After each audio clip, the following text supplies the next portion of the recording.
तो आइए बच्चों, आज हम गॉस प्रमेय को पढ़ते हैं। गॉस प्रमेय मैं याद करने बोला था कि गॉस प्रमेय क्या होता है। तो एक्चुअल में गॉस प्रमेय क्या होता है, सन 1855 में जैसे किसी बंद पृष्ठ है, सपोज कोई बंद पृष्ठ है, उसके अंदर कुल कितना इलेक्ट्रिक फ्लक्स जनरेट हो रहा है, कितना इलेक्ट्रिक फ्लक्स गुजर रहा है, इसे बताने के लिए गॉस ने एक नियम का प्रतिपादन किया जिसे हम गॉस का प्रमेय कहते हैं।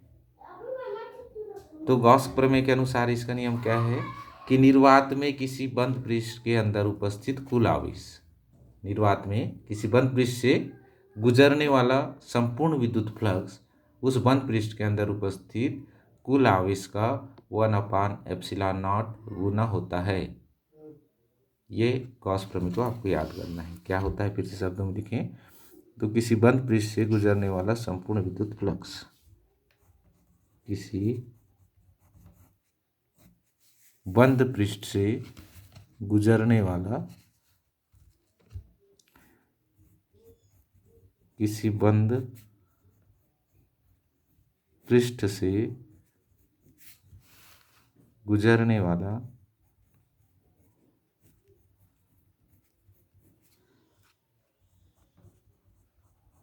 संपूर्ण विद्युत फ्लक्स, संपूर्ण विद्युत फ्लक्स जिसे हम फाई ई से रिप्रेजेंट करते हैं। किसी बंद पृष्ठ से गुजरने वाला संपूर्ण विद्युत फ्लक्स फाई ई, कॉमा उस बंद पृष्ठ के अंदर उपस्थित, उस बंद पृष्ठ के अंदर उपस्थित कुल आवेश, कुल आवेश को हम किससे दर्शाते हैं, कुल आवेश को हम क्यू से दर्शाते हैं, कुल आवेश क्यू। तो संपूर्ण विद्युत फ्लक्स फाई ई उस बंद पृष्ठ के अंदर उपस्थित कुल आवेश क्यू का कितने गुना होता है, 1/ε0 गुना होता है। ये गॉस ने ऐसा नियम दिया था। अर्थात इसको हम व्यंजक के रूप में लिखें तो क्या लिख सकते हैं, संपूर्ण विद्युत फ्लक्स फाई ई उस बंद पृष्ठ के अंदर उपस्थित कुल आवेश, कुल आवेश मतलब क्यू का कितने गुना होता है, 1/ε0।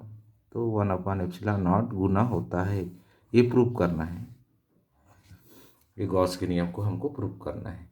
तो सपोज हम, चूंकि गॉस का प्रमेय सिर्फ बंद पृष्ठ के लिए लागू होता है, इसको ध्यान रखना, सिर्फ बंद पृष्ठ के लिए। बंद पृष्ठ में पृथ्वी भी है, सूर्य भी है, एक हम गेंद लेते हैं गोले के रूप में, वो भी बंद पृष्ठ है। तो जो भी आकृति एक पृष्ठ में बंद के रूप में हो उसे बंद पृष्ठ कहेंगे। तो ऐसे बंद पृष्ठों में विद्युत फ्लक्स और उससे संबंधित आवेश के लिए एक गॉस प्रमेय बना है। तो हम आइए हम व्युत्पत्ति करते हैं। इस सूत्र की व्युत्पत्ति कैसे करेंगे, तो व्युत्पत्ति कर लेते हैं सपोज, ठीक है। व्युत्पत्ति के लिए क्या करेंगे, सबसे पहले डायग्राम बना लेते हैं। सपोज करो कि ये बंद पृष्ठ है, एक बंद पृष्ठ है एस, इसका नाम दे दिए एस, और इसके अंदर बिंदु ओ है केंद्र पर ना, इसका नाम दे देते हैं ओ। इस पर प्लस क्यू चार्ज रखा है। अब इससे आर दूरी पर सपोज करो कि कोई एक बिंदु पी है,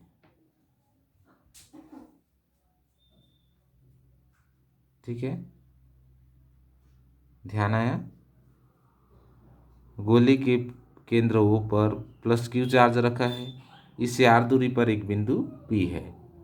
अब कूलाम का नियम लगाते हैं इसमें। कूलाम का नियम क्या कहलाता है ना, E is equal to Coulomb के नियम से कूलाम का नियम क्यों लगा रहे हैं इसमें?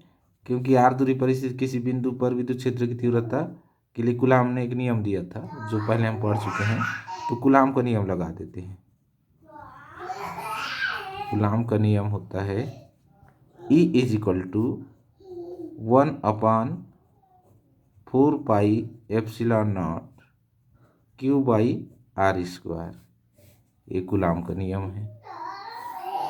ठीक है, क्यों कूलाम का नियम किसके लिए है? वो बिंदु आवेशों के लिए। जैसे r दूरी पर स्थित कोई बिंदु P है तब के लिए विद्युत क्षेत्र की तीव्रता के लिए, तो इससे r दूरी पर स्थित बिंदु P है तो इस पर विद्युत क्षेत्र की तीव्रता क्या होगा? 1/4πε0 Q/r²। तो कूलाम के नियम की सहायता से हम गॉस प्रमेय को व्युत्पन्न कर सकते हैं। अब इसमें यह जानने की जरूरत है कि विद्युत क्षेत्र की तीव्रता किस डायरेक्शन में होगा। जो ई है ना, ये कहाँ पर जनरेट हो रहा है, इस चीज पर विद्युत क्षेत्र की तीव्रता, इसको पढ़ना पड़ेगा, समझना पड़ेगा। ठीक है, तो विद्युत क्षेत्र की तीव्रता किस डायरेक्शन में है, इसको समझने के लिए हम,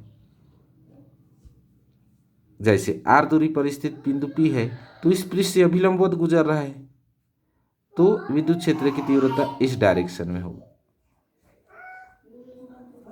OP के अनुदिश। ठीक है, तो इसके आसपास एक एरिया छोटा सा ले लेते हैं, ऐसा एरिया, इसको हम इससे मिला दिए।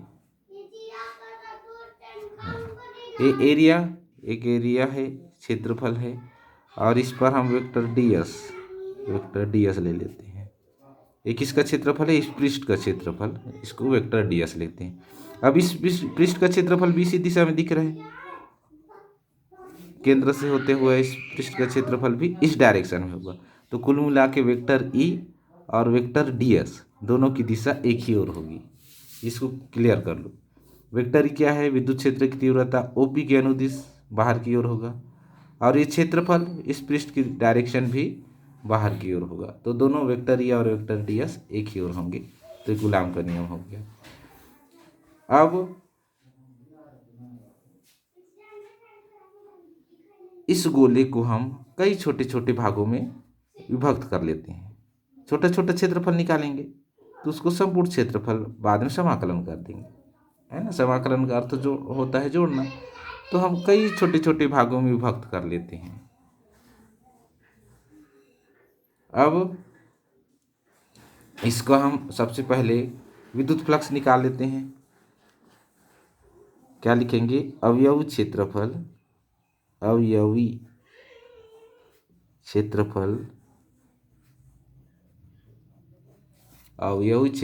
ds से गुजरने वाला विद्युत फ्लक्स, ds से गुजरने वाला विद्युत फ्लक्स,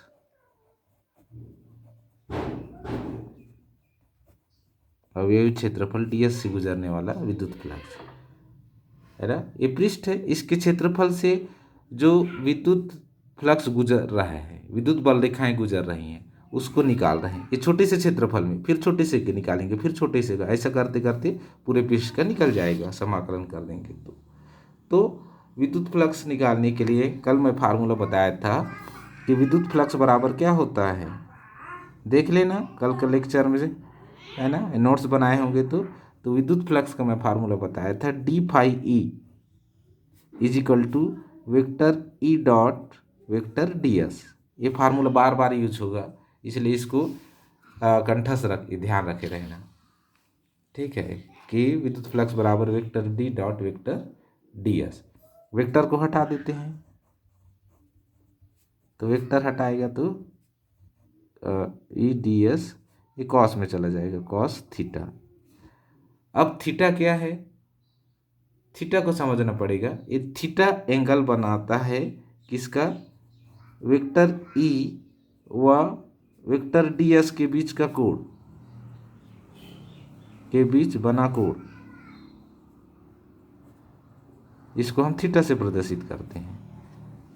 ठीक है, अब थीटा से प्रदर्शित कर रहे हैं। अब ये बताओ कि वेक्टर E की दिशा इस डायरेक्शन में है और वेक्टर ds की दिशा भी इस डायरेक्शन में है। ठीक है, वेक्टर डी और वेक्टर डी एस की दिशा एक ही डायरेक्शन में, तो कितने का एंगल बनाएगा ये ई और डी एस, कितने का कोण बनाएगा? एक ही दिशा में है दोनों ऐसा, तो कितने का कोण बनाएगा? 0 अंश का, है ना। तो एक थीटा कितना होगा? 0 अंश, क्योंकि एक ही दिशा में है दोनों ऐसे, तो इसमें तो दोनों का भी 0 अंश का एंगल हो गया ना थीटा। तो थीटा बराबर क्या होगा? 0 अंश। यहाँ थीटा इज इक्वल टू 0 अंश। तो रीजन दे सकते हो, चूंकि वेक्टर ई और डी एस एक ही दिशा में है। अब इस मान को यहाँ रख देते हैं, अतः d phi E is equal to E d s cos 0 अंश। कॉस 0 का मान होता है 1, ये पूरा 1 बन जाएगा। तो d phi E is equal to E dot d s, इसको दे देते हैं इक्वेशन नंबर 2। ठीक है, अब ई का मान इक्वेशन नंबर 1 में मिला है हमें, E is equal to Coulomb का नियम, उसको यहाँ रख सकते हैं। तो हम लिख सकते हैं समीकरण 1 व 2 से मान को रख देते हैं भाई। तो समीकरण 2 क्या है? D phi E is equal to E dot t s. तो ई का मान यहाँ से रख देते हैं, तो ई का मान कितना है? 1/4 pi epsilon naught q by r square, और बगल में क्या है यहाँ पर? डी एस है ये। ठीक है, अब ये हो गया यहाँ तक विद्युत फ्लक्स का मान निकला। तो किसका विद्युत फ्लक्स? सिर्फ डी एस एरिया का, फिर इस डी एस एरिया का। ऐसे करते करते हम कई अवयवी भागों में विभक्त किए हैं गोले को। तो हर पृष्ठ का हम अलग अलग निकालने के बजाय इसका क्या कर देंगे? हम समाकलन कर देंगे, तो हमारा संपूर्ण पृष्ठ के लिए निकल जाएगा। तो निकाल लेते हैं अब, इसका समाकलन कर देते हैं डी फाई ई वाला का। ठीक है, तो दोनों पक्षों का समाकलन 3 दे सकते हैं इसको, इक्वेशन नंबर 3। दोनों पक्षों का समाकलन करने पर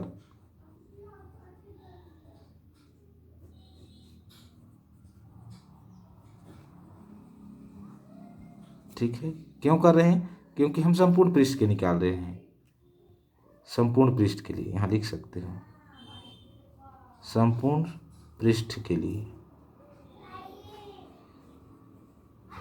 ठीक है, अब इसका हम समाकलन करने जा रहे हैं।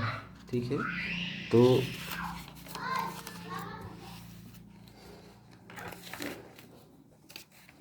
हाँ, अब समाकलन करने जा रहे हैं हम इस पृष्ठ का, दोनों पक्षों का। तो समीकरण 3 का हम समाकलन कर रहे हैं दोनों पक्षों का। तो समाकलन होगा, ये बंद समाकलन पढ़ते हैं इस चिन्ह को। ठीक है, तो d phi E is equal to समाकलन, इसको हम लिख सकते हैं एस करके, क्योंकि हम बंद पृष्ठ का नाम एस दिए हैं, तो ये बंद समाकलन एस पढ़ते हैं इसको। राइट साइड में क्या था? 1/4 pi epsilon naught q by r square d s, इसका समाकलन करते हैं। चलिए, तो डी फाई ई का समाकलन हम क्या लिखते हैं? फाई ई लिखते हैं, संपूर्ण पृष्ठ के लिए है तो इसका समाकलन नहीं हो सकता। तो 1/4 पाई एप्सिलॉन नॉट को बाहर निकाल देते हैं। ठीक है, क्यू का भी नहीं हो सकता, आर स्क्वायर का भी नहीं हो सकता, तो यहाँ सिर्फ होगा डी एस का। तो phi E is equal to 1/4 pi epsilon naught q बट आर स्क्वायर। अब डी एस क्या है? हम जो गोला बनाए हैं उसका पहले हम इतना क्षेत्रफल में निकाले, फिर इतना क्षेत्रफल में निकालें, इतना क्षेत्रफल में निकालें। तो इस प्रकार से छोटे छोटे कई अवयवी भागों में विभक्त किए हैं हम क्षेत्रफल को। तो इस क्षेत्रफल को हम क्या कहेंगे? संपूर्ण क्षेत्रफल। तो गोले का संपूर्ण पृष्ठ का क्षेत्रफल, संपूर्ण पृष्ठ में बना है गोले, तो इसका क्षेत्रफल कितना होता है गोले का? 4 पाई आर स्क्वायर। ठीक है, इसमें रीजन दे देना 4 पाई आर स्क्वायर क्या है करके। तो गोले का संपूर्ण पृष्ठ, गोले का संपूर्ण पृष्ठ बराबर 4 पाई आर स्क्वायर होता है। 10वीं में भी आप पढ़े हो इस सूत्र के बारे में। तो इसका जगह ले लिया डी एस का 4πr²। अब देखो आर स्क्वायर इसमें कैंसिल हो जाएगा, है ना। अब क्या बचा, phi E is equal to q बटे ये 4π भी कैंसिल हो गया, तो क्या बचा, क्यू बटे एप्सिलॉन नॉट। हो गया गॉस का प्रमेय यहीं तक। ठीक है, यदि समझ नहीं आया होगा तो कमेंट करके पूछ लेना कि यहाँ समझ नहीं आया। तो गॉस प्रमेय में इतना ही है, और चाहे तो इसको एक स्टेप और बना सकते हैं इसको कि ये गॉस प्रमेय, यदि ये बिंदु जो हम डायग्राम में बिंदु बनाए थे ये पी के बाहर हो, पृष्ठ पर हो, पृष्ठ के अंदर हो, तो पृष्ठ पर हो के लिए हमारा ये डेरिवेशन निकला। अब ये पृष्ठ को बाहर से फिर अंदर की ओर भी बना सकते हैं। ठीक है, तो चलिए बता ही देता हूँ, पृष्ठ के बाहर क्या होता है और पृष्ठ पर क्या होता है, पृष्ठ के अंदर क्या होता है, इस प्रकार से। तो